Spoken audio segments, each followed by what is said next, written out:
고린도전서 12장 1절에서 10절의 말씀입니다. 잘 쓰신 줄 알고 제가 봉독드리겠습니다. 무익하나와 내가 부득불 자랑하노니 주의 환상과 계시를 말하리라. 내가 그리스도 안에 있는 한 사람을 아노니 그는 14년 전에 셋째의 하늘에 이끌려간 자라. 그가 몸 안에 있었는지 몸 밖에 있었는지 나는 모르거니와 하나님은 아시느니라. 내가 이런 사람을 아노니 그가 몸 안에 있었는지 몸 밖에 있었는지 나는 모르거니와 하나님은 아시느니라. 그가 나고도로 이끌려가서 말로 표현할 수 없는 말을 들었으니 사람이 가히 이르지 못할 말이로다. 내가 이런 사람을 위하여 자랑하겠으나 나를 위하여 약한 것들 외에 자랑하지 아니하리라. 내가 만일 자랑하고자 하여도 어리석은 자가 되지 아니할 것은 내가 참말을 함이라. 그러나 누가 나를 보는 바와 내게 듣는 바에 지나치게 생각할까 두려워하여 그만두노라. 여러 계시를 받은 것이 지극히 크므로 너무 자만하지 않게 하시려고 내 육체의 가시 곧 사탄의 사자를 주셨으니 이는 나를 쳐서 너무 자만하게 하지 않게 하려 하심이라. 이것이 내게서 떠나가게 하기 위하여 내가 3번 주께 간구하였더니 나에게 이르시기를 내 은혜가 내게 족하도다. 이는 내 능력이 약한 데서 온전하여 짐이라 하신지라. 그러므로 도리어 크게 기뻐함으로 나의 여러 약한 것들에 대하여 자랑하리니 이는 그리스도의 능력이 내게 머물게 하려 함이라. 그러므로 내가 그리스도를 위하여 약한 것들과 능력과 궁핍과 박해와 공고를 기뻐하노니 이는 내가 약한 그때의 강함이라. 오늘 말씀은 약한 그때의 강함이라는 제목으로 이정 목사님께서 말씀 전해주시겠습니다. 말씀 전하실 때 많은 은혜 받으시기 바랍니다. 아멘.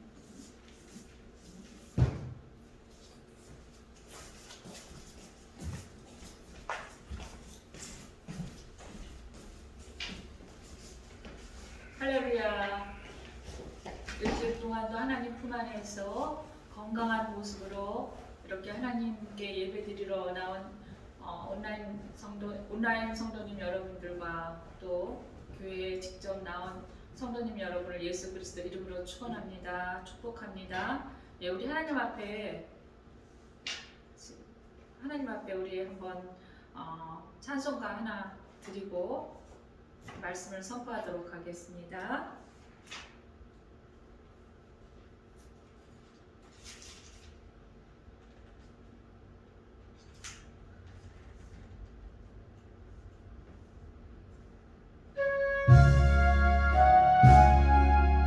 통일 찬송가 482장, 새 찬송가 364장입니다.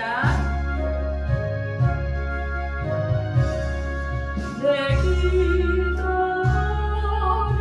그 시간 그때가 가장 즐겁다. 이 세상 근심 걱정에 얼매인 나를 웃어 내 진정 추억 주 앞에 낱낱이 바로 바르며 눈물의 땀이 슬플 때 나 위로하게 하시네. 내 기도하는 그 시간 내게 가장 귀하다. 저 광명 같은 세상을 끝없이 방황하다가 윗게 한 길을 떠나서 주께로 내가 이끌려 그 보좌 앞에 나아가 그 은혜 받게 하시네.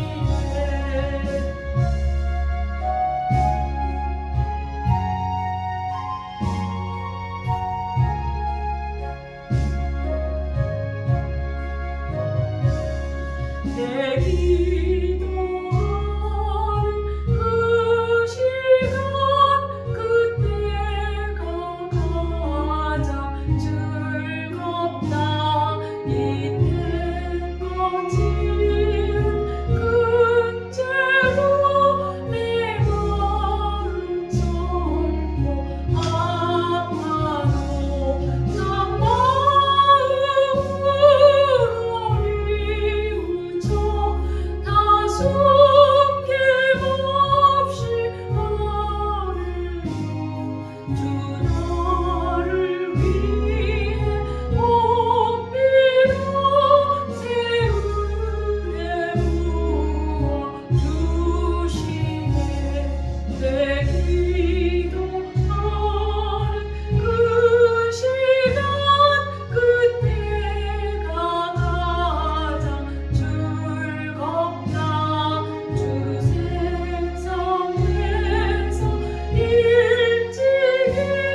아버지, 주 예수 그리스도께서 친히 육신의 몸을 입으시고 이 땅에 오셔서 저희들에게 소망과 격려를 해주시고 하나님께 가까이 갈 수 있는 길을 열어주셨음을 이 시간에도 감사드리며 찬양을 드립니다.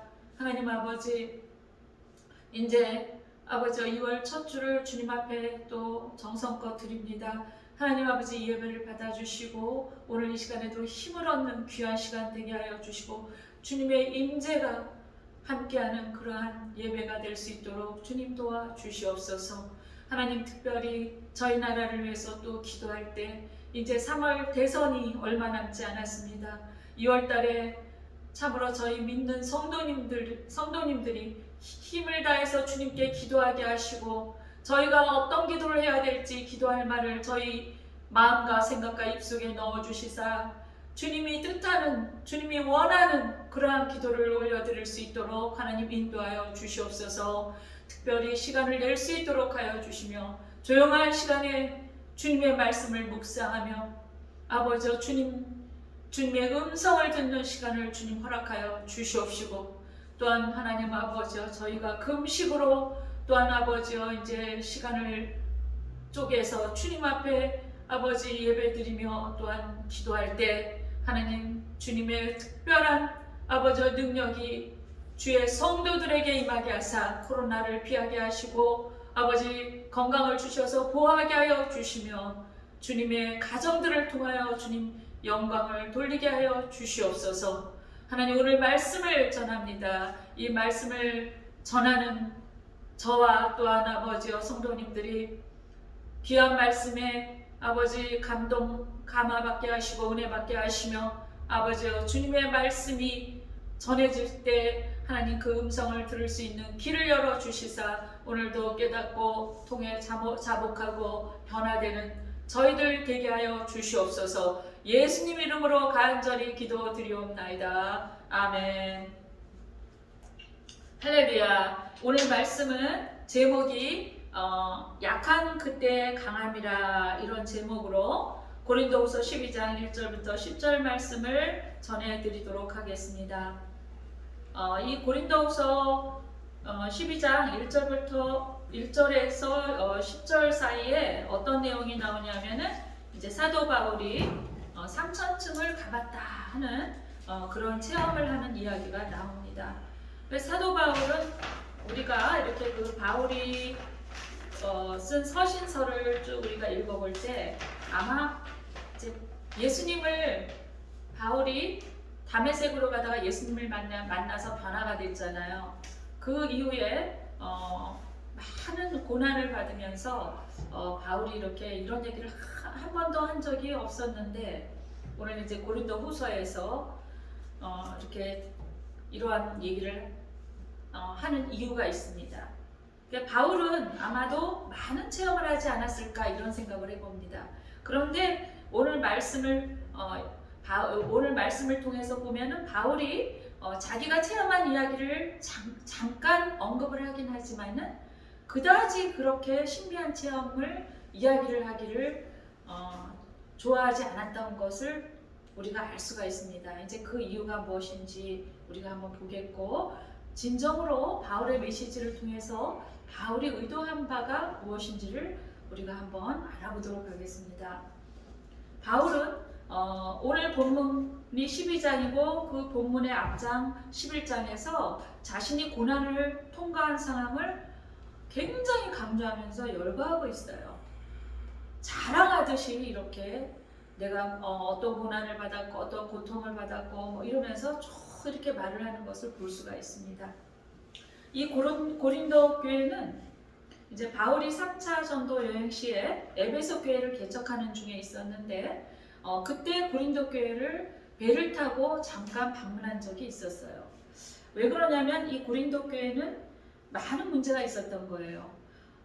그 교회는 영적 은사의 부족함이 전혀 없었음에도 불구하고 여전히 어린아이와 같이 미성숙하다고 바울은 말합니다.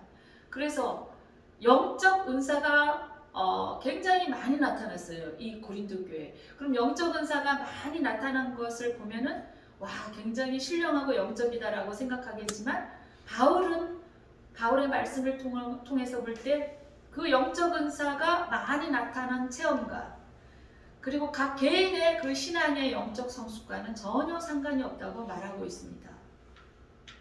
그래서 영적 은사는 많이 나타나고 있지만 바울이 말하는 바는 아주 미성숙하고 신령하지 못한 교회였다고 판단하고 있는 거예요. 거기에는 많은 문제가 있었는데 분쟁과 또 성적인 부도덕과 또 세상 법정에서의 소송을 하고 있었고 또 결혼 문제와 이혼 문제가 있었고 우상 재물을 먹느냐 마느냐라는 그런 문제가 있었고 성만찬의 문제, 또 은사 사용을 어떻게 온전하게 해야 되느냐라는 그런 문제, 또 예배의 무질서와 또 부활이 있다 없다라는 그러한 교리적인 문제들 등 여러 가지 당면한 문제들이 있었습니다. 이에 대해서 바울은 고린도 전서에서는 지금 오늘 보면은 고린도 후서예요. 고린도 전서에서 이 문제들에 대한 해답을 쭉 이렇게 주면서 고린도 전서를 썼습니다. 그래서 목회적 관점으로 고린도 전서를 통해서 교훈을 했습니다. 그리고 급기야는 그것도 해결이 안 돼서 고린도 교회를 방문을 했는데 바울의 사도권을 가지고 대적하는 그러한 사람들의 비방 때문에 바울은 몹시 공격을 당하고 괴로워하면서 다시 에베소 교회로 돌아왔습니다. 그때 또 에베소 교회에서는 바울이 이제 뭐 우상을 섬기지 말아라 하나님은 유일신이다 그러면서 하나님의 복음을 전할 때 그때 에베소 교회는 데미트리오라는 그런 신상이 있었는데 그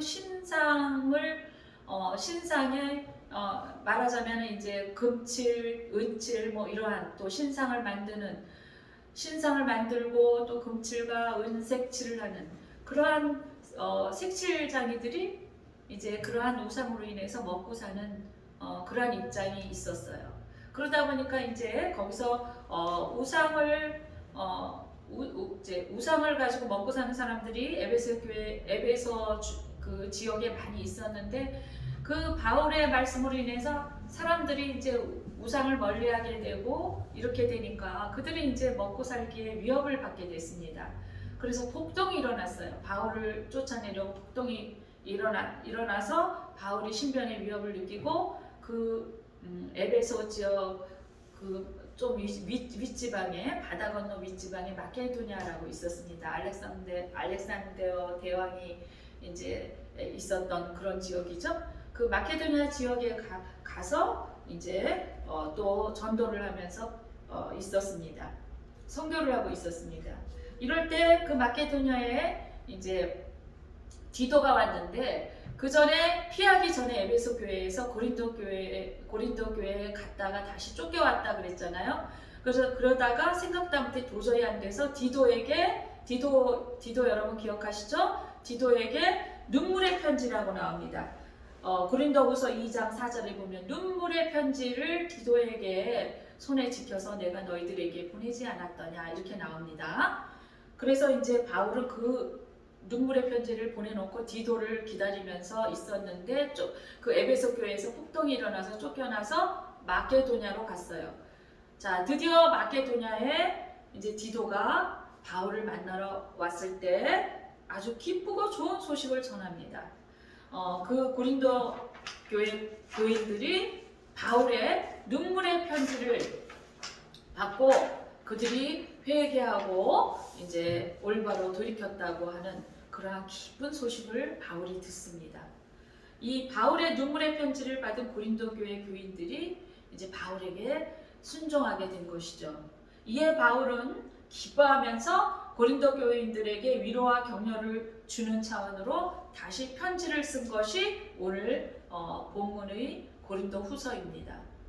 그러면서 그런데 이제 그 회개하고 다시 하나님께 돌이킨 고린도 교회 교인들을 위로하고 격려하는 차원으로 고린도 후서를 썼지만 직접적인 목적은 따로 있었어요. 뭐냐면 바울이 고린도 후서를 기록한 그 목적은 다루어야 할 문제가 딱 두 가지 있었습니다.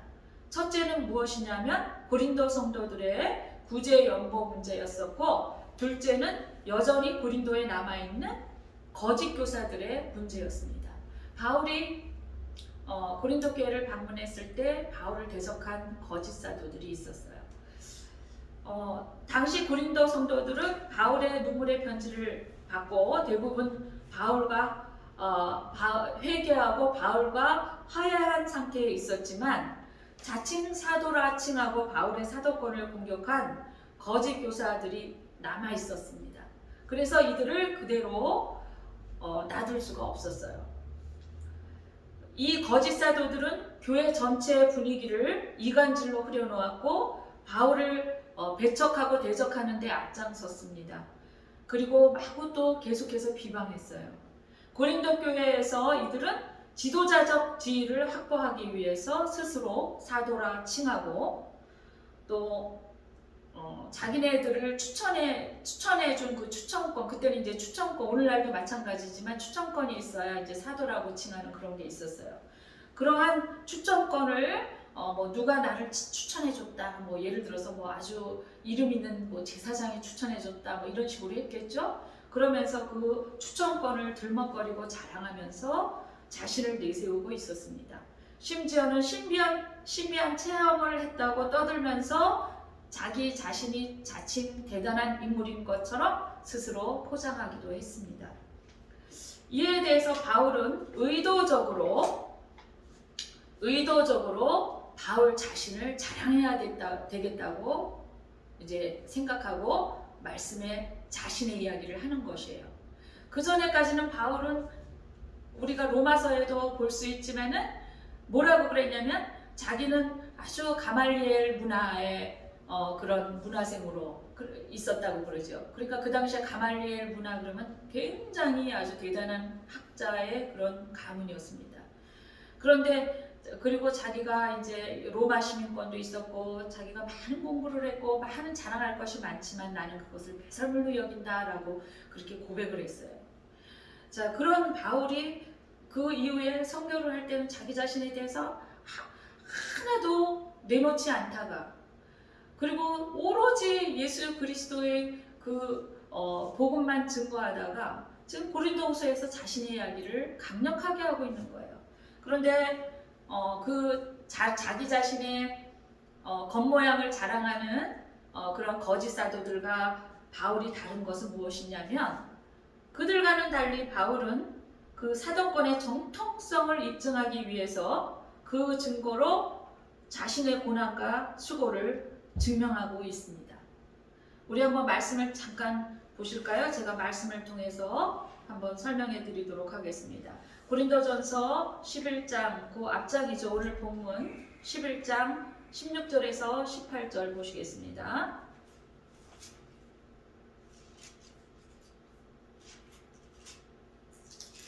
고린도후서 11장 보시면 그 11장에는 이제 11장 1절에 한번 보시면은 이제 거짓 사도들을 의식하고 의도적으로 이제 이렇게 바울이 자신의 얘기를 하겠다라고 합니다. 원하건대 너희는 나의 좀 어리석은 것을 용납하라. 청하건대 나를 용납하라. 그러니까 자신의 얘기를 불가피하게 하기는 해야 되겠다. 이런 말이에요. 그런데 그것은 어리석은 일이라는 거예요. 어리석은 자기 자신의 이야기를 하는 것이 자기 자신의 이야기를 자랑스럽게 하는 것이 어리석은 줄은 알지만 불가피하게 해야겠다 이런 말이에요. 그 이야기를 하는 이유가 있었죠. 무엇 때문에? 거짓 사도들 때문에 하는 거예요. 지금.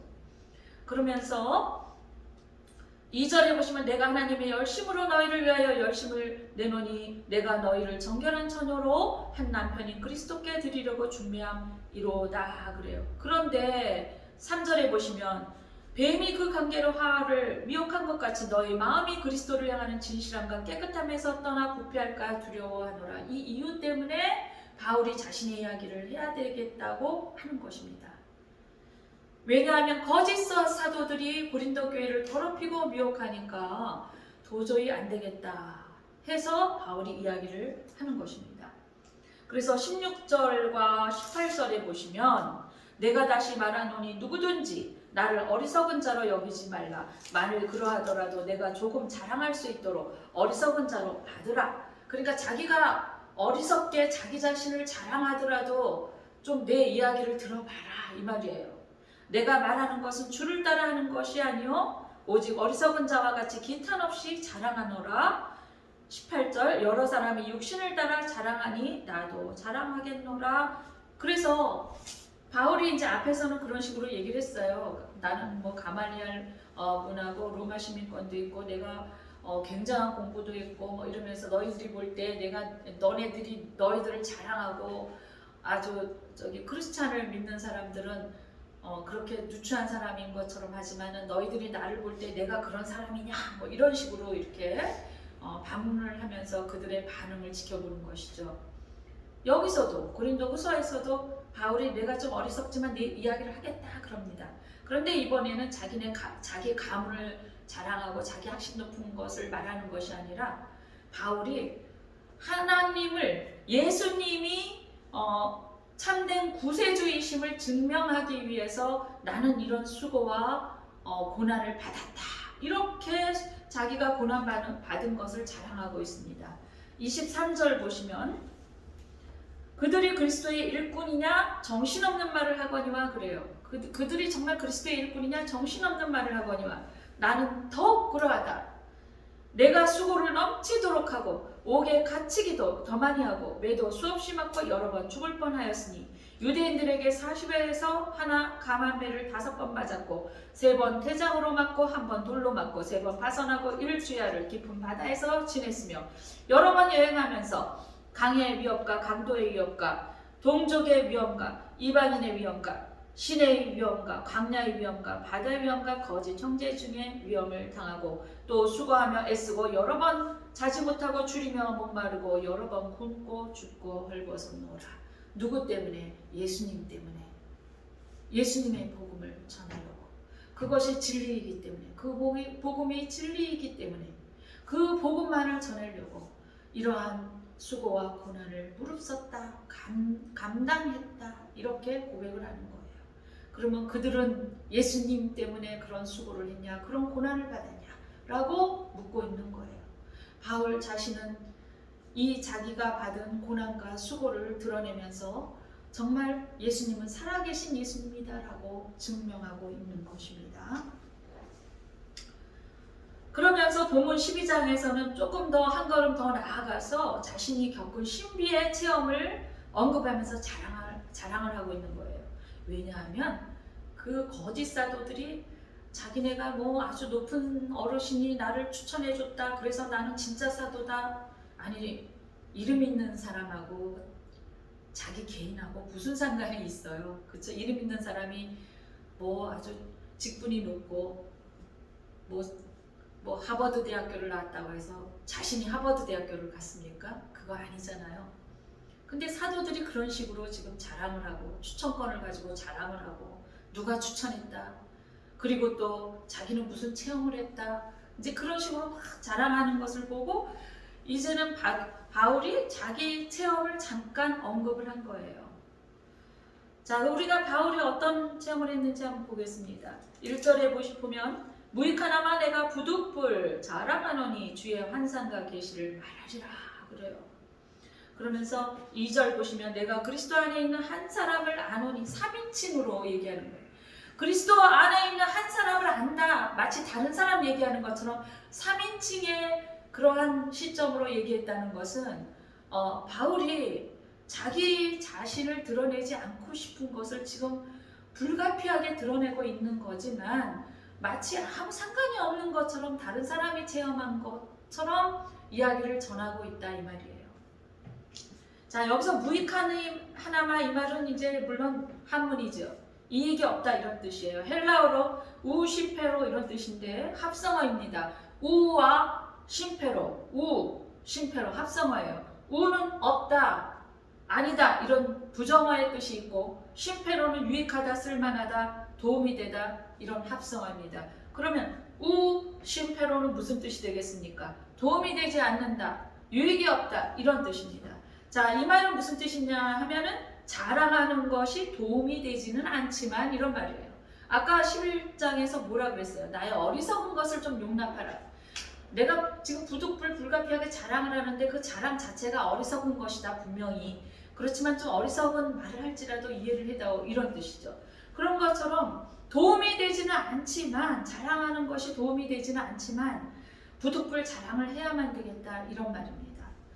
그래서 11장 1절에 어리석은 것을 용납하라 이렇게 말을 했던 것이죠. 자, 11장 17절에 보시면 이런 말이 나옵니다. 내가 말하는 것은 주를 따라 하는 말이 아니요 오직 어리석은 자와 같이 기탄 없이 말하노라, 이렇게 말을 하면서 이제 바울이 체험한 것을 말하고 있습니다. 왜 그러냐면 거짓 사도들의 어리석음을 드러내고 반박하기 위해서 그렇게 같이 일단은 자랑을 하는 것입니다. 그 바울이 하나님을 믿기 때문에 예수 그리스도만을 드러내고 예수 그리스도에게만 영광을 돌리기 위해서 자신을 드러내지 않는 것이지, 그들처럼 그렇게 부족한 것이 있는 사람은 아니다, 이런 것을 말하려 하는 것이겠죠. 자, 부득불이라는 것은 헬라어로 데이라고 하는데 반드시 해야 한다. 다시 말하면 정말 강제성을 지니고서라도 불가피하게 이 말을 해야 되겠다, 이런 뜻이 되겠습니다. 그래서 이렇게 다른 사람이 마치 하는 것처럼 어떤 한 사람이 있었어 라고 다른 사람이 마치 체험한 것처럼 바울은 그렇게 의도적으로 말하는 것을 우리가 볼 수가 있습니다. 여기서 자랑하노니, 이 말은 헬라어로 카우카오마이라고 읽습니다. 뽐내다, 자랑하다 라고 하는데, 이 말은 정말 어떤 명예롭게 자랑하다 이런 뜻이 아니라 아주 나쁜 의미로 쓰이는 거예요. 그러니까 아주 폼 잡고 뽐내고 있을 때 교만하게 굴다, 이런 뜻이 있습니다. 그래서 바울은 신약 성경에서 일부러 의도적으로, 그러니까 비꼬면서 하는 것이죠. 내가 한번 내 얘기를 해봐 막 이러면서 비꼬면서 하는 것이지 진짜로 막 진지하게 자기 자랑을 하는 것이 아니라는 것이죠. 그러면서 그것이 얼마나 어리석은 건지 알았어? 이렇게 말을 하고 있는 거예요. 자, 그래서 이 겉으로 드러난 그런 공적으로 의롭게 된다는 유대인의 교리를 공박하는 대신에 바울은 율법 성취를 자랑하는 자기 자랑의 그 습관을 반박하고 있습니다. 또한 그들의 그 소피아라 그러죠, 지혜. 그 지혜를 자랑하는 헬라인들의 자기 과신을 강하게 반박하였습니다. 또한 이 모든 형태의 육적인 자랑에는 이방 기독교인들이 비기독교 유대인들에 대해 가지는 오만한 태도 및 허위적인 자랑과 같은 것까지도 포함됩니다. 바울은 하나님께서 이방인을 위한 이방인에게 복음을 전하는 그릇으로 택한 사람이에요. 그런데 그때 당시에 유대인들의 그런 이 거만한 태도는 자기네들만 선민 그 의식을 가지고 아주 하나님께서 자기네들만 선택한 민족이라는 교만하고 오만한 그런 의식사고가 있었어요. 이에 대해서 바울이 반박하고 공격하고 있는 것입니다. 그래서 바울이 이들을 반박하기 위해서 자기 자랑을 직접적으로 하기는 하지만 그 속에는 이 무의미하고 어리석은 자랑을 굳이 해야만 되는 상황을 어쩔 수 없이 드러내야만 했음을 다소 회의적으로, 냉소적으로 지금 말하고 있는 것입니다. 그 분위기가. 그러니까 바울이 내가 어리석은 말을 하는 것을 좀 용납해라, 이렇게 하는 것이죠. 그것은 하나님의 능력과 계시의 위대성을 드러냄으로써 자신들의 외적 조건을 내세우며 바울의 사도권을 부인하는 거짓 사도들에 대항해서 자신의 사도권의 정당성을 확고히 하고 거짓 교사들에게 미혹되어서 외적 조건만으로만 자신들을 판단한 고린도 교인들을 영적으로 각성시키기 위함이었습니다. 사실은 제가 이 말씀을 준비할 때마다 굉장히 어려운 부분이 뭐냐면 바울의 그 의도를 100% 이렇게 표현한다는 것이 사실은 굉장히 힘들어요. 이렇게 그래서 이 바울의 의도를 알려면 우리가 정말 깊은 묵상 가운데 들어가서 그 앞에서부터 쭉 이렇게 9장, 10장, 11장 이렇게 쭉 거슬러 오면서 12장에 들어가서 바울이 그 체험을 자랑했을 때의 그 분위기와 바울의 느낌, 그리고 어리석은 것을 용납하라 하면서 어쩔 수 없이 해야만 하는 이 바울의 입장을 우리가 조금은 이해할 수가 있습니다. 그래서 시간이 되시면 한번 이 고린도후서를 묵상하시고 은혜를 받는 성도 여러분 되시길 축원합니다. 그러면서 이제 주의 환상과 계시를 말하리라 그러는데 사실은 여기서 이제 주의 환상이라든가 계시라든가 이런 것을 우리가 헬라어로 풀 수 있는 것은 좀 많지만 오늘은 지나가도록 하겠습니다. 2절에서 4절까지 바울은 자신의 체험을 1인칭으로 하지 않고 다른 사람을 말하듯이 3인칭 시점으로 말하면서 그가 셋째 하늘로 이끌어 갔다 왔다라고 합니다. 셋째 하늘로. 예, 그 당시는 유대인들의 그런 사고 방식은 이렇게 이제 하늘이 삼층천으로 되어 있다고 생각을 했어요. 그래서 바울 자신도 그런 유대인의 관점으로 지금 말을 하고 있기는 하는데 셋째 하늘이라는 이 표현을 볼 때 바울은 엄청난 체험을 했다는 것을 이해할 수가 있습니다.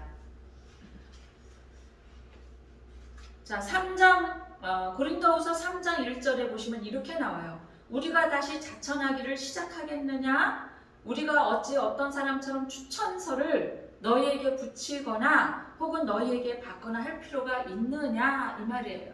그러니까 바울은 이제 그 전에까지 이제 1차, 2차 선교 여행했고 이제 3차 여행 마지막으로 하면서 이제 로마에 가서 이제 붙들릴 그런 위기가 앞에 다가오고 있습니다. 그런 바울인데 얼마나 많은 선교를 하고 얼마나 많은 고난과 수고를 했겠어요. 그런데 다시 자천하기를 시작하겠느냐 이 말. 어떤 사람처럼 추천서를 너희에게 붙이거나 너희에게 받거나 할 필요가 있겠느냐. 이 말은 무엇을 얘기하냐면 사도들이 자기네 그 시대는 겉으로 드러나는 그런 자랑거리를 가지고 바울을 감히 그죠? 무시했단 말이에요. 그러니까 바울이 보기에는 어이가 없다는 그러한 표현입니다. 이러한 육적인 것을 가지고 자랑하는 저들을 볼 때 이렇게 바울이 볼 때는 참 얼마나 어이가 없겠습니까? 근데 그들은 그러한 육적인 것을 가지고 마치 자기네들이 바울보다 더 높은 위치에 있는 것처럼 바울을 마구 대적하고 사람들한테 비방하고 다니고 그랬다는 얘기죠. 뭐 글쎄요, 지금으로 치면은 충분히 여러분 비유될 수 있는 그러한 경험이 있을 줄로 믿습니다. 오늘날 교회에도 그런 일이 많지 않습니까? 적대자들은 자기들이 그리스도의 제자라고 자랑하고 다녔고 자칭 권위 있는 추천서를 내밀면서 자기들의 자격을 자랑했습니다. 그리고 그들은 신비적인 경험을 자랑했을 것입니다.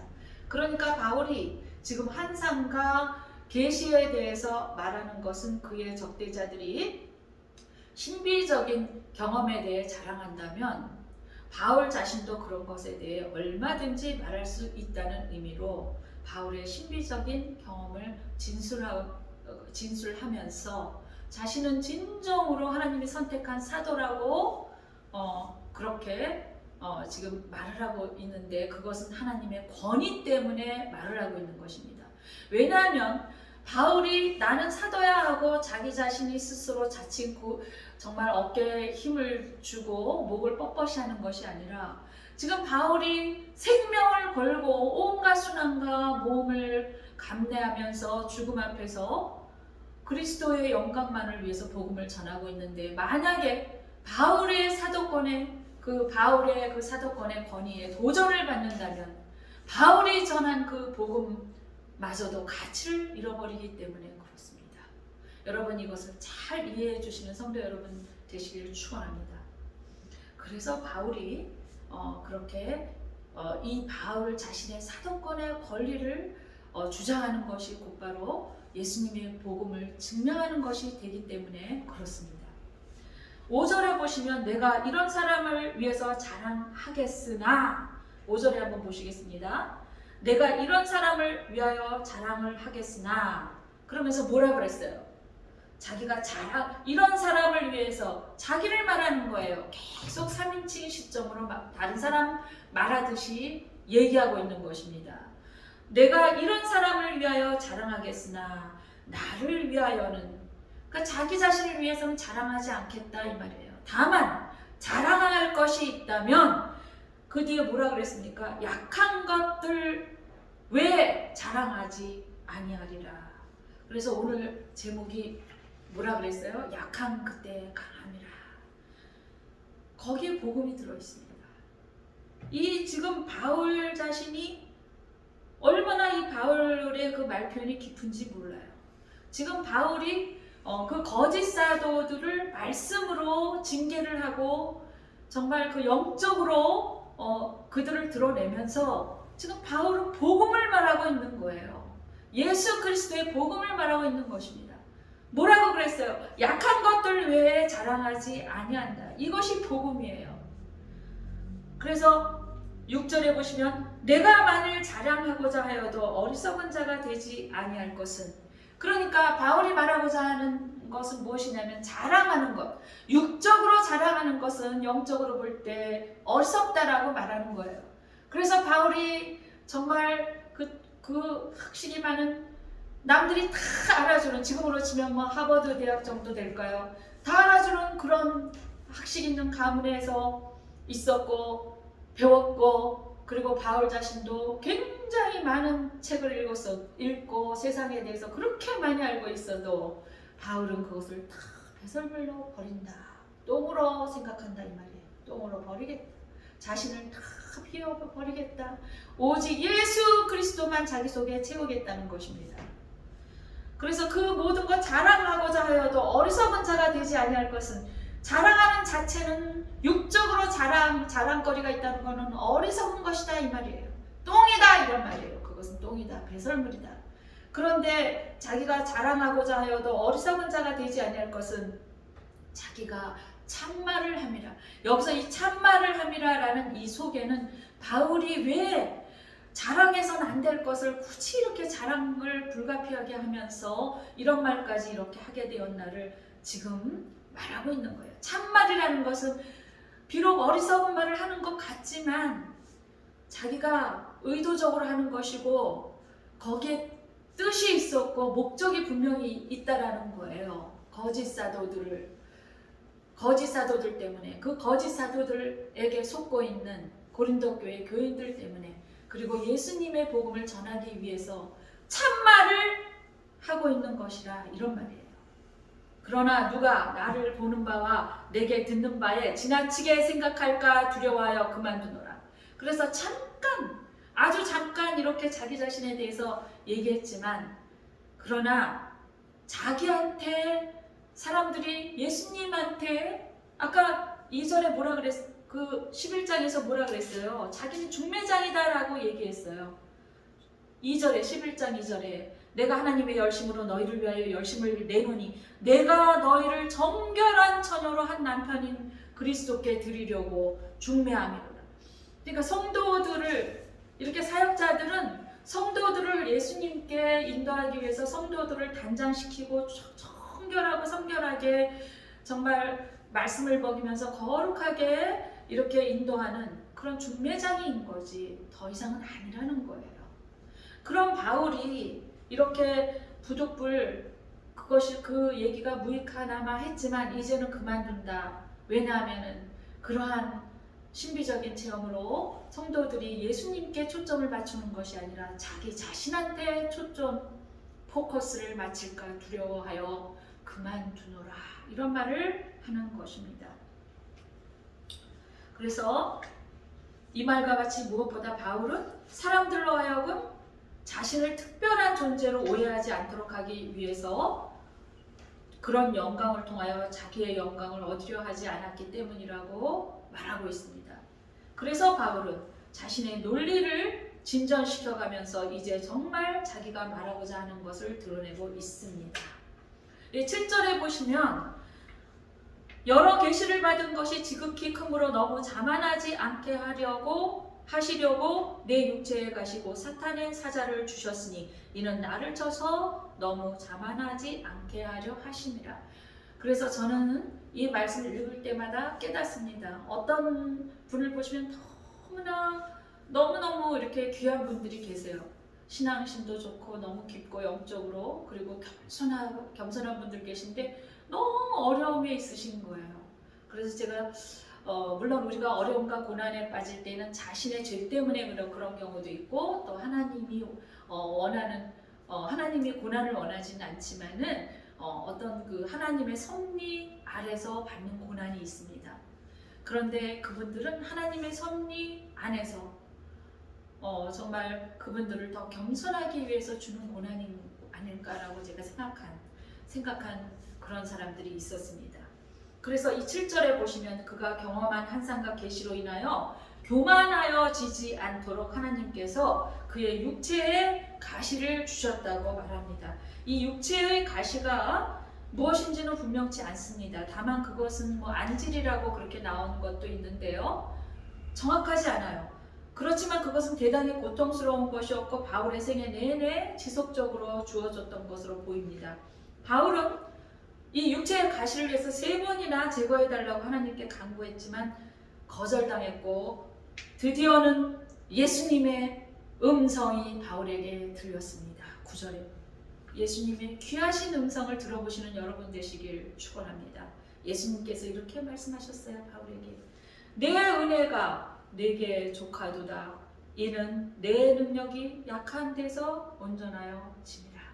여러분, 예수님의 음성 한마디만 들으면 여러분 어떨 것 같습니까? 너무 마음이 충만하게 되지 않겠습니까? 바울도 그랬을 것으로 믿습니다.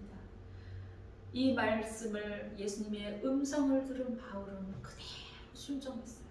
그러면서 뭐라 그랬냐면, 그러므로 도리어 9절의 후반절에 크게 기뻐함. 얼마나 기뻤을까요? 예수님께서 직접 음성을 들려주셨는데. 예수님 한 분이면 족하잖아요. 여러분 그렇지 않습니까?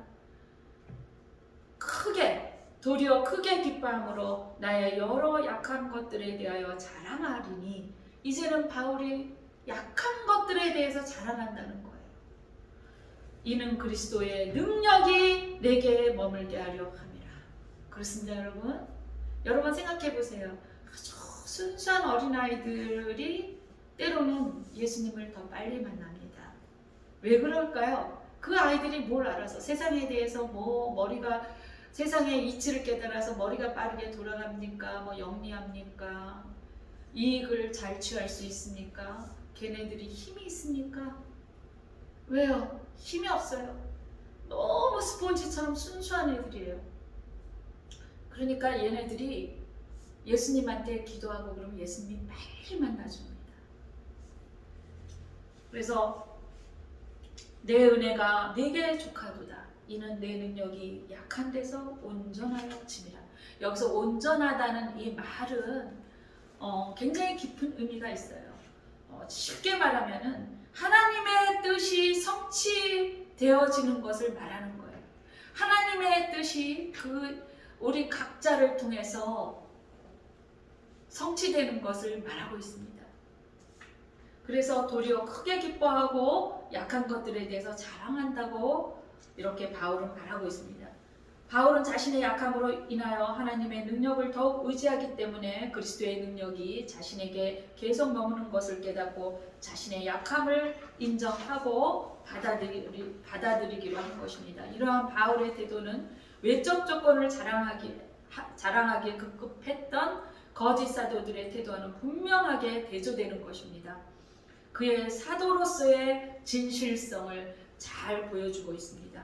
사람이 위대하게 되기까지는 깊은 내면적 아픔과 연단과 훈련이 있어야 한다고 합니다. 그리고 연약함이 있어야 된다고 합니다. 사도 바울은 이 연약함을 숨기지 않았습니다. 바울 자신은 거짓 사도들의 자랑에 비하면 더 자랑거리가 많이 있지만 바울의 고백처럼 그 자랑거리는 어리석은 것이고 무익한 것으로 본다는 것입니다.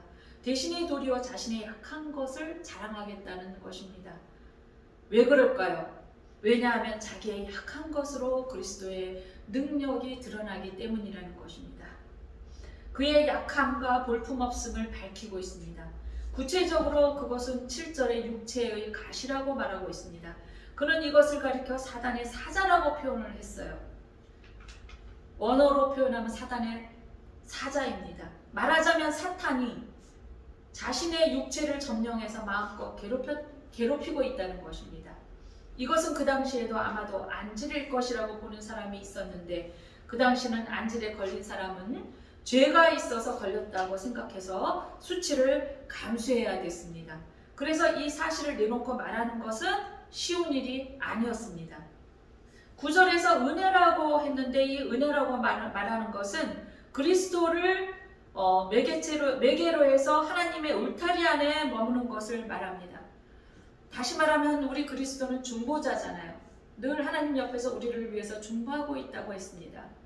그래서 이 중보자인 그리스도를 통해서 하나님의 울타리 안에 머무는 것을 은혜라고 합니다. 여러분, 참 은혜라고 우리 말을 많이 하고 은혜 받기 좋아합니다. 또 오늘도 하나님 안에서 은혜로운 하루 되세요 하고 인사말을 많이 합니다. 여러분, 은혜라고 했을 때 여러분 생각은 어떻습니까? 그냥 모든 일이 순탄하고 형통하고 잘 되는 거, 건강하고 병도 없어야 되고 돈도 잘 벌어야 되고 직분도 높아야 되고, 이랬을 때 하나님의 은혜가 임했다, 그렇게 표현을 해야만 됩니까? 여러분, 이제는 그 오해를 벗어버리는 여러분 되시길 축원합니다. 절대로 그렇지 않습니다. 제가 다시 말씀드리면 이 은혜라는 것은 예수 그리스도를 통해서 하나님의 울타리 안에 머물러 있는 것, 뭐 좀 쉽게 말하면 늘 하나님과 동행하는 것을 은혜라고 하는 것입니다. 이런 의미에서 본다면 반드시 인간의 고난이 제거되는 것만이 은혜를 뜻하는 것이라고 말할 수는 없습니다. 여러분, 요셉을 보십시오. 요셉이 얼마나 많은 고난을 받았습니까? 그렇지만 그 고난을 통해 요셉은 총리가 되었고, 그런데 요셉이 나중에 고난을 통해서 총리가 됐다는 거기에만 초점을 맞추고 있으면 안 됩니다. 요셉을 통한 하나님의 뜻이 드러나고 나타났다는 것입니다. 하나님의 뜻이 요셉을 통해서 성취된 것입니다. 그것이 은혜입니다. 또 다윗의 고난을 보십시오. 다윗이 이유 없이 고난을 당했잖아요. 그가 죄를 지어서 고난을 당했습니까? 죄를 지어서 고난을 당한 우리는 할 말이 없지만 다윗은 그렇지 않았어요. 후일에 다윗이 왕이 되었고 그때도 실수했지만 다윗은 회개하고, 그리고 다윗을 통해서 하나님의 역사가 드러난 것입니다. 그것이 은혜입니다. 바울도 그렇고 베드로도 그렇습니다. 바울도 지금 하나님의 은혜 가운데 있습니다. 수많은 고난과 수모를 겪고, 그가 굶고 길거리에 있었고 매를 맞았고 죽을 위기를 몇 번이나 겪었지만 그는 하나님의 은혜 가운데 있다고 지금 말하고 있는 거예요. 이 말씀을 통해서. 왜? 바울은 이방인의 그릇으로 하나님께 택함을 받았고 이제 곧 죄인의 몸으로 로마에 붙잡힌 몸이 되겠지만, 바울은 하나님의 섭리 가운데에서 이제 로마로 이송되어서 로마에서 하나님의 말씀을 전하는 그러한 뜻이 있기 때문에 바울을 택한 것입니다. 그래서 그 바울을 통해서 하나님의 뜻이 곧 성취될 것이기 때문에 바울은 은혜 가운데 있는 것입니다. 아멘. 베드로를 보십시오. 베드로도 감옥에 있었지만 베드로 옥문이 열렸어요. 그리고 그것을 보고 깜짝 놀란 간수가 자결하려고 했는데 베드로가 우리 여기 있다 이렇게 해서 그 간수의 집에 가서 복음을 전했습니다. 주 예수를 믿으라. 그리하면 너와 내 집이 구원을 받으리라. 이렇게 베드로는 그 간수와 가족들에게 전했던 것입니다.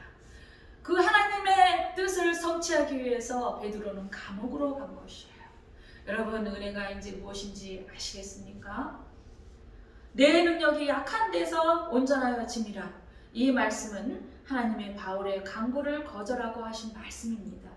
아주 역설적으로 들리겠지요. 그는 약점을 지님으로써 자신에게서 나타나는 그 능력이 오직 하나님에게서 비롯되었음을 깨닫게 되어 겸손해질 수뿐이 없는 것입니다. 성도에게 족한 은혜란 강한 것, 위대한 것, 아름다운 것, 겉으로 보기에 아름다운 것, 남이 가지지 않은 것을 소유했다는 것을 의미하는 것이 절대로 아닙니다. 그와는 정반대로 무언가 연약하고 부족하고 문제가 있고 아킬레스건과 같은 것이 족한 은혜가 될 수 있음을 교훈하고 있습니다. 우리 어떤 분이 엊그저께인가 제가 이제 동영상을 우연히 봤는데 굶주리고 부모님이 다 돌아가셨어요. 굶주리고 많은 고난을 받았습니다. 그런데 이분이 나중에 대학교에 가서 심리학 박사가 되고 이제 청년들을 만나서 상담을 합니다. 그런데 하나같이 청년들이고 어려운 말을 할 때 이 여자 박사님이 자기 어린 시절을 뒤돌아보면 자기가 어릴 때 받은 그 고난의 이야기라는 것을 깨닫고 자기 이야기를 해주면 그 상처 입은 청년이 눈물을 졸졸 흘리면서 위로를 받았다고 합니다. 그러면서 이 박사님이 여자 박사님이 말씀하시길 하나님께서 나를 오늘날 이렇게 귀한 그릇으로 사용하시려고 나한테 그런 고난을 통과하게 하셨구나 하고 감사했다고 합니다. 여러분 그렇습니다. 하나님은 우리에게 일어나는 모든 일은 하나님의 섭리와 경륜 가운데 있어요. 하나님의 뜻이 없는 그러한 일이 하나도 없음을 믿으시기 바랍니다. 분명히 하나님의 이유가 있고 뜻이 있습니다. 사도 바울의 고백대로 그 약함으로 인해 그는 겸손해질 수 있었습니다. 그리스도의 능력이 내게 머물게 하려 함이라고 고백합니다. 이 말씀에서 머물게에 해당하는 헬라어는 에페스케노세라고 합니다. 이 헬라어 뜻은 무슨 뜻이냐면 머물게, 그리스도의 능력이 내게 머물게 하려 함이라 할 때 이 머물게라는 헬라어의 그 원뜻은 어떤 뜻이냐면 하나님의 장막에 확고히 머무는 것을 말하고 있습니다. 아멘. 그러니까 바울의 약한 능력이 많을수록 그리스도의 능력은 확고하고 하나님의 장막에 머물게 되는 것입니다. 여러분이나 저도 약한 것을 자랑하고 우리에게 뜻하지 않은 고난이 찾아올 때 그때 우리가 하나님을 만날 수 있는 시간이라는 것을 기억하시는 성도님 여러분 되시길 축원합니다. 또한 하나님의 장막에 머물게 되는 기회가 왔다는 것을 깨닫는 여러분 되시기를 축원합니다. 그러므로 바울은 즐거이 약한 상태에 머무를 수 있고 자기의 약함을 도리어 기뻐할 수 있었던 것입니다.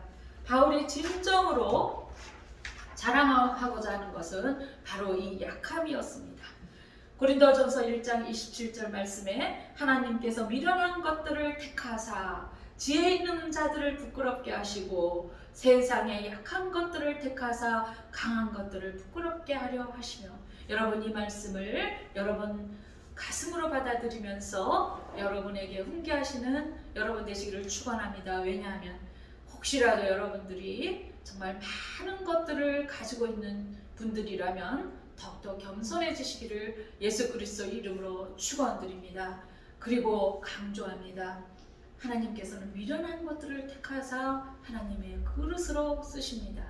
많은 것들을 가지고 계시고 지혜롭다고 생각하시는 분들은 이 말씀을 훈계 삼아서 많은 경각심을 가지시기를 축원합니다. 왜냐하면 많이 가지고 있는 사람을 하나님을 쓰시지 않습니다. 많이 가지고 있다 할지라도 하나님께서 쓰는 분들은 겸손한 자들을 하나님께서 쓰시기 때문에 그렇습니다. 28절 보시면 하나님께서 세상의 천한 것들과 고린도전서 1장 28절 말씀, 세상의 천한 것들과 멸시받는 것들과 없는 것들을 택하사 있는 것들을 폐하려 하시나니, 29절 보시면 이는 아무 육체도 하나님 앞에서 자랑하지 못하게 하려 하심이라. 아멘. 성도 여러분, 우리도 오늘 바울이 교훈한 바와 같이 대단한 것을 자랑하기보다는 약한 것을 자랑하시어 하나님의 능력으로 강하여지는 성도님들 되시기를 예수 그리스도 이름으로 축원합니다. 우리가 약할 때 더욱 겸손해질 수 있기 때문입니다. 주님을 더욱더 의지할 수 있기 때문입니다. 그래서 주님의 능력으로 덧입혀지기 때문입니다. 바울이 고백한 바 내게 능력 주시는 자 안에서 모든 것을 할 수 있다고 합니다. 내게 능력 주시는 자 안에서 모든 것을 할 수 있는데 우리 자신에 대해서 자랑할 것이 무엇이 있겠습니까? 마지막으로 바울이 한 고백의 그 10절 말씀을 우리가 다 같이 읽으면서 말씀을 맺도록 하겠습니다. 10절 말씀. 그러므로 내가 그리스도를 위하여 약한 것들과 능력과 궁핍과 박해와 공고를 기뻐하노니 이는 내가 약한 그때의 강함이라. 아멘. 기도하시겠습니다. 하나님 아버지 감사합니다. 오늘 이 말씀을 저희 심령에 박히게 하여 주셔서 더욱더 겸비함과 겸손함을 갖추는 저희들 되게 하여 주시옵소서. 하나님, 이제 특별히 2월 달에는 올 한 해 모든 국제 정세와 국내 상황을 볼 때 저희가 코로나 때문에도 그렇고 기도할 것이 너무나 많습니다. 더욱더 주님만을 의지하는 저희들 되게 하여 주시옵소서. 여태껏 저희가 지켜봐 왔지만 저희가 할 수 있는 것은 아무것도 없었고 참으로 무능력한 자들처럼 이 돌아가는 상황을 바라볼 수밖에 없는 이 나라 이 민족의 정치를 주여 불쌍히 여겨 주셔서 하나님이 원하는 사람이 세워질 수 있도록 하나님 도와주시옵소서. 이 모든 말씀 예수님 이름으로 간절히 기도드리옵나이다. 아멘. 예, 오늘 시간이 많이 갔기 때문에 축도하고 예배를 마치도록 하겠습니다. 일주일 동안도 하나님 품 안에서 건강하시고 은혜와 축복을 한량없이 누리시는 성도 여러분 되시기를 축원합니다. 지금은 우리 주 예수 그리스도의 은혜와 하나님의 크신 사랑과 성령님의 감동 내주 교통하심이 이 나라 이 민족의 교회의 머리 위에 이 사회와 가정의 머리 위에 지금으로부터 영원히 함께 있을지이다. 아멘.